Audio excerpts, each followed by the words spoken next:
Di saat banyak negara termasuk negara muslim bisanya cuman koar-koar boikot produk Israel, Bolivia, negara yang luasnya 13 kali lebih kecil dari Indonesia, tiba-tiba muncul dengan pernyataan telah memutus hubungan diplomatik dengan Israel. Ha tomado la determinación de romper relaciones diplomáticas con el Estado de Israel. Kedutaan Israel di Bolivia ditutup akibat serangannya terhadap Gaza sebagai bentuk penghormatan pada kehidupan. Dan ini menjadi negara pertama yang melakukan tindakan pemutusan diplomatik. Tapi, sejauh mana sih kekuatan militer Bolivia sampai mengambil langkah seberani itu? Gak takut apa sama bestinya Israel? Baik, mari kita lihat sama-sama. Dari abad ke-15 hingga awal abad ke-16, Bolivia pernah menjadi pusat kerajaan Tiwanaku kuno yang merupakan bagian dari kerajaan Inca. Setelah kedatangan conquistadores alias penakluk dari kolonel Spanyol, Bolivia pun dimasukkan ke dalam kekerabatan Peru dan hingga menjadi bagian dari Kekaisaran Spanyol dan Bolivia yang dikenal sebagai Alto Peru, yang berarti Peru atas, hingga pada awal abad ke-19. Nah, di masa itu Alto Peru memberi kekayaan yang sangat besar dalam bentuk perak kepada Spanyol. Dan menyadari itu, Bolivia kemudian melakukan proses menuju kemerdekaan lewat perang kemerdekaan yang dipimpin oleh tokoh-tokoh revolusioner seperti Simón Bolívar dan Antonio José de Sucre. Hingga akhirnya mereka memproklamirkan kemerdekaan pada 6 Agustus 1825 dan menjadi negara yang merdeka. Di masa ini pula pasukan militer Bolivia terbentuk yang pada awalnya terdiri dari pasukan revolusioner yang berjuang untuk kemerdekaan. Setelah kemerdekaan, mereka terlibat dalam berbagai konflik regional, termasuk Perang Cusco di tahun 1835 hingga 1839 melawan Peru. Pada awal abad ke-20, Presiden José Manuel Pando mulai memainkan peran penting dalam memodernisasi militer Bolivia. Mereka mengadopsi doktrin militer yang didasarkan pada militer kerajaan Prusia dari Jerman yang mendorong profesionalisme dan disiplin. Selama abad ke-20, Bolivia terlibat dalam beberapa konflik militer. Salah satunya adalah dalam Perang Chaco, melawan Paraguay yang ingin menguasai bagian utara wilayah Gran Chaco di Amerika Selatan yang dianggap kaya akan minyak. Meski perang ini berakhir dengan Paraguay yang menguasai kebanyakan wilayah Gran Chaco, namun perang ini memiliki dampak besar pada perkembangan militer Bolivia. Dan modernisasi militer Bolivia terus berlanjut dengan pengenalan teknologi dan peralatan baru lewat bantuan negara-negara lain, termasuk hubungan diplomatik dan kerjasama dengan beberapa bidang dengan Rusia. Rusia bahkan berencana membangun fasilitas pesawat Rusia di bekas pangkalan Amerika Serikat di dekat kota Timor, pusat negara Bolivia. Selain itu, Bolivia juga telah menunjukkan dukungan politik terhadap Palestina dan sempat memutuskan hubungan diplomatik dengan Israel pada tahun 2009 selama konflik di jalur Gaza. Dan kini mereka melakukannya kembali. Tapi bukan berarti Bolivia adem ayem terus ya. Negara ini sempat mengalami krisis politik di tahun 2019 yang melibatkan pengunduran diri Presiden Evo Morales setelah dituduh melakukan kecurangan pemilihan. Nah, kudeta militer dan ketidakstabilan politik pun menyusul. Namun, untuk mengatasi krisis tersebut, Bolivia mengambil beberapa langkah yang akhirnya membawa negara ini kembali kepada stabilitas politik. Pihak-pihak yang berkepentingan di Bolivia, termasuk pemerintah sementara dan pihak oposisi, berusaha untuk mencapai dialog dan rekonsiliasi. Nah, langkah-langkah ini penting untuk membangun kembali kepercayaan dan stabilitas di antara masyarakat. Mereka juga mendapat dukungan dari organisasi negara-negara Amerika yang membantu memastikan bahwa proses demokratisasi dan pemilihan berlangsung secara transparan serta adil. Untuk tahun 2023, Bolivia ini berada di peringkat 77 dari 145 negara dengan skor Power Index sebesar 1,4339. Tahun ini anggaran pertahanan mereka itu mencapai 476.970.000 US dollar, yang setara dengan 7,47 triliun rupiah.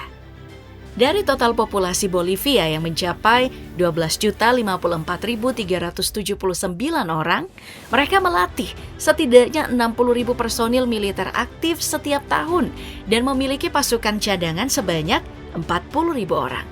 Sehingga total kekuatan massa perangnya itu diperkirakan hanya mencapai 100.000 orang yang terbagi pada Angkatan Darat, Angkatan Udara, dan Angkatan Laut. Yap, meski terkurung daratan, mereka ini tetap memiliki pasukan angkatan laut yang lebih dikenal dengan pasukan sungai dan danau alias Fuerza Fluvial y Lacustre.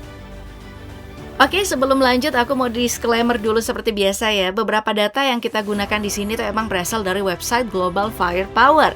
Walaupun kita udah membuatnya seakurat mungkin, namun tetap ada potensi salah informasi. Apalagi ya, GFP beberapa tahun belakangan ini secara luas pernah dikritik karena beberapa kali nih memberikan informasi yang menyesatkan kepada publik sehingga tidak bisa digunakan untuk keperluan akademik karena memang tidak selalu valid.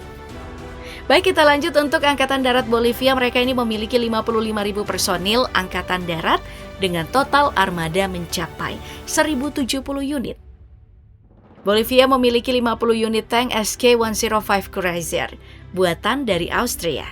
Ini adalah jenis tank ringan dengan bobot 17,7 ton yang mulai diproduksi awal tahun 1971 dan dirancang khusus untuk medan pegunungan dan memiliki kemampuan mendaki yang lebih baik dibandingkan dengan tank tempur utama yang lebih berat. Karena bobotnya yang ringan, SK-105 ini bisa diangkut dengan pesawat angkut seperti C-130 Hercules.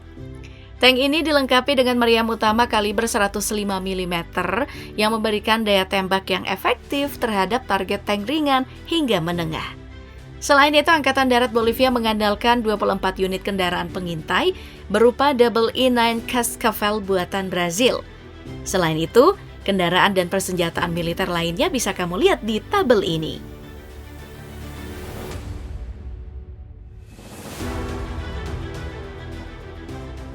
Sedangkan untuk Angkatan Laut Bolivia, seperti yang aku bilang tadi, sengaja dibentuk walaupun gak punya laut dan menjadi pasukan pertahanan sungai dan danau Bolivia pada tahun 1963. Soalnya Bolivia ini memiliki sungai-sungai besar yang merupakan anak sungai Amazon yang butuh dipantau untuk mencegah penyelundupan dan perdagangan narkoba. Beberapa dari pasukan ini juga bertugas di Danau Titicaca, danau tertinggi di dunia yang bisa dilayari yang melintasi perbatasan Peru. Saat ini anggota mereka hanya ada 500 personil saja. Padahal ya di tahun 2008 lalu jumlah mereka itu cukup besar hingga 5.000-an personil. Mereka ini dilengkapi dengan aset hingga 173 kapal yang lebih banyak yang ditempatkan di Danau Titicaca. Beberapa di antaranya berupa kapal patroli seperti Santa Cruz de la Sierra buatan Amerika Serikat, lalu ada Captain Brattle Type 928YC buatan Cina, dan Boston Whaler Piranha LP. Mereka juga mengoperasikan satu pesawat utilitas berupa Cessna 340 buatan Amerika Serikat. Ini adalah pesawat ringan kelas bisnis dengan mesin ganda.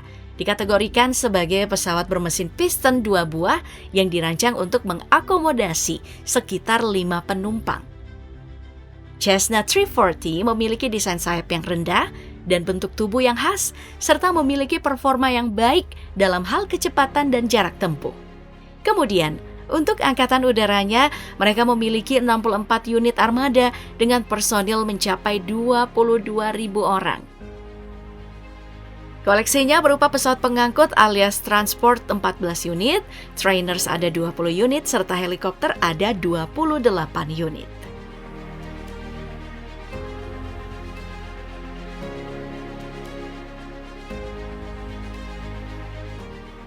Nah, saat ini Angkatan Udara Bolivia mengandalkan pesawat pengintai berupa Learjet 35 buatan Amerika Serikat, serta K-8 Karakorum buatan Cina. Dan kedepannya mereka akan segera memiliki L-15 buatan Cina, M346 buatan Italia, T-50 buatan Korea Selatan, dan Yak-130 buatan Rusia. Selain itu, militer Bolivia juga memiliki 4 unit pasukan khusus. Yang pertama adalah Resimen Rangers ke-12 yang disebut Manchego dan berbasis di Montero. Pasukan Rangers ini dikenal karena keterampilan tempur, mobilitas, dan kemampuannya beroperasi di berbagai lingkungan. Kedua, ada Resimen Infanteri ke-16 dikenal sebagai Jordan di Riberalta. Lalu ada Resimen Infanteri Parasut ke-18 Victoria yang berbasis di Cochabamba, yang merupakan pasukan parasut yang umumnya terlatih untuk operasi pendaratan udara dan tugas khusus lainnya. Serta Resimen Penjaga Hutan ke-24 Mendes Arcos di Calapata, yang fokus pada pertempuran di daerah pegunungan atau lingkungan yang berat.